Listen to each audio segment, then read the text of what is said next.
नमस्कार दोस्तों, स्वागत है आपका हमारे चैनल पर फिर से एक बार नई कहानी के साथ।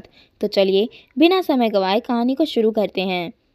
ननद के घर से जब से फ़ोन आया है तब से सासू माँ तिल मिलाए हुए बैठी है।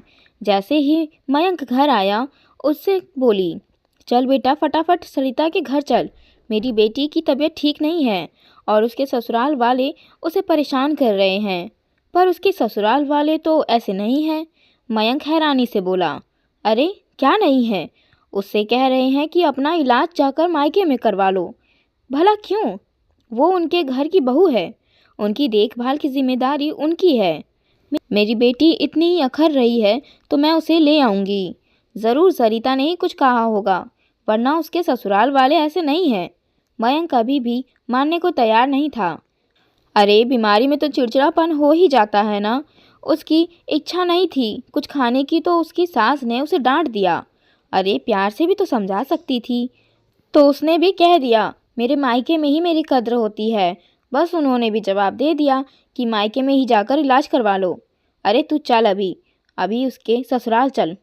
बस मम्मी अभी फ्रेश होकर आता हूँ। ये कहकर मयंक कमरे में चला गया। ये बातें वहाँ खड़ी बहू मनीषा भी सुन रही थी। अचानक उसे सुबह का मंजर याद हो आया। इसी दिन के लिए लोग बहू लाते हैं क्या? वो महारानी तो बैठकर आराम कर रही है और हम यहाँ घर के काम कर रहे हैं। सास ना हुई नौकरानी हो गई। सास के बड़बड़ाने की आवाज़ निरंतर कानों में आ रही थी। आज तो सुबह सुबह ही हंगामा हो चुका था। आज घर की बहू सुबह उठकर घर का काम नहीं कर रही थी, बल्कि अपने कमरे में लेटी हुई थी। बस यही एक कारण था घर में हंगामा होने के लिए। आखिर सुबह सुबह हर कोई अपने काम के लिए उस पर निर्भर जो रहता था। रसोई घर से भी जोर जोर से बर्तनों के पटकने की आवाज़ आ रही थी, पर फिर भी मनीषा दिल पक्का कर बिस्तर पर लेटी ही रही। उठकर बाहर नहीं आई। जानती थी कि अगर एक बार बाहर उठकर आ गई तो फिर उसी को काम पर लगा दिया जाएगा। आखिर वो भी देर तक नहीं उठी तो उसका पति मयंक बड़बड़ाता हुआ कमरे में आया और मनीषा पर लगभग चिल्लाते हुए बोला, ये क्या नाटक लगा रखा है तुमने? तुम्हें ज़रा भी शर्म नहीं आ रही है? उधर माँ रसोई में काम कर रही है और तुम यहाँ महारानी की तरह बिस्तर पर लेटी हुई हो। अच्छा बहाना है काम चोरी का। पहले तबीयत खराब कर लो, फिर बिस्तर पर लेटी रहो। मैं कोई जानबूझ के तो नहीं लेटी हूँ, तबीयत खराब है इसीलिए लेटी हूँ, मनीषा ने धीरे से कहा। माँ की उम्र तो देखो, वो इस उम्र में भी काम कर रही है और तुम तबीयत का बहाना बनाकर लेटी हुई हो। माँ की उम्र तो दिख गई, लेकिन ये कभी नहीं दिखा तुम्हें कि तुम्हारी बीवी भी एक इंसान ही है, कोई मशीन नहीं। मैं भी तो बीमार हो सकती हूँ। तुम सब बीमार हो तो बिस्तर से उठते भी नहीं हो, और मैं बीमार हो जाऊँ तो भी घर का सारा काम करती हूँ। समझ क्या रखा है तुम सब लोगों ने मुझे? कितनी बार कहा है कि डॉक्टर को दिखा लाओ, लेकिन तुमसे तो वो भी नहीं होता। और ना ही मुझे पैसे देकर जाने देते हो कि मैं खुद जाकर आ जाऊं। पैसे कोई पेड़ पर नहीं उगते हैं जो तुमने कहा और तोड़ कर दे दिए। अरे तुम्हारा तो ये हमेशा का ही है, इतना ओवर रिएक्ट क्यों कर रही हो? माँ भी तो परेशान होकर काम करती ही थी, तुम कोई अनोखी तो नहीं हो। और डॉक्टर के पास जाकर करना क्या है? वो तो कोई ना कोई कमी निकाल कर खर्चा बता देंगे। मेरी तबीयत खराब है, कम से कम डॉक्टर को तो दिखा दीजिए।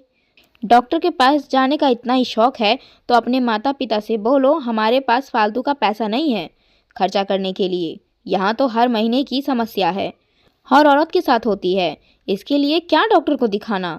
अचानक सासू माँ ने कमरे में आते हुए कहा, ये तो तुम्हारे हर महीने का तमाशा है। दर्द निवारक गोली खाओ और चुपचाप काम पर लगो। मुझसे नहीं होता ये घर का काम, सासू माँ ने एक तरह से आदेश देते हुए कहा। मम्मी जी, कितनी दर्द निवारक गोलियां खाऊंगी? हर महीने वही गोलियां खाकर तो घर का काम करती हूँ। उल्टा अब तो समस्या ज़्यादा होने लग गई है, मनीषा ने कहा। देखो मनीषा, अभी तो तुम घर का काम करो, इस बारे में बाद में बात करते हैं।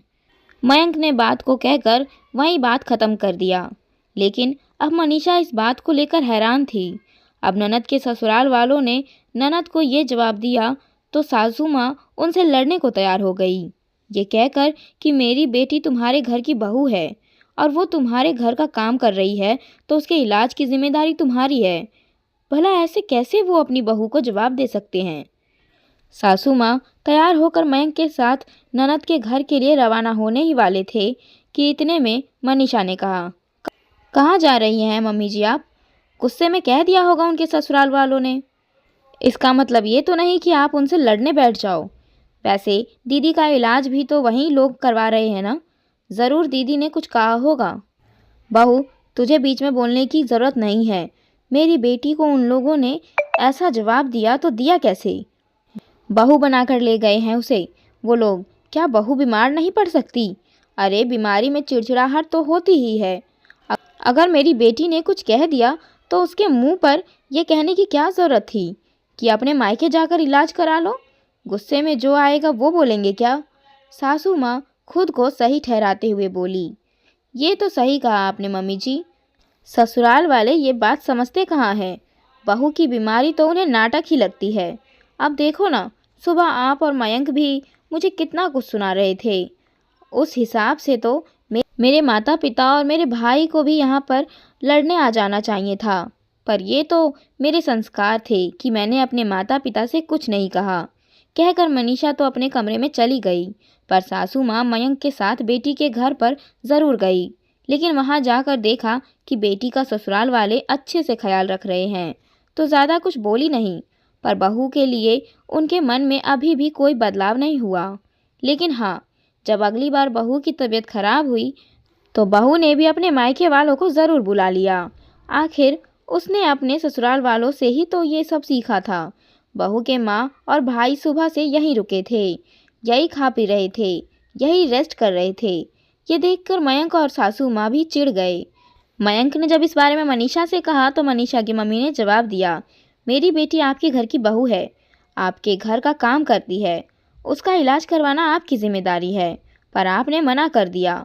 इसीलिए अब से जब भी मेरी बेटी की तबीयत खराब होगी हम खुद ही यहाँ आ जाएंगे और उसे संभाल लेंगे, और अगली बार से आपकी बेटी की सास को भी फ़ोन करके बुला लेंगे।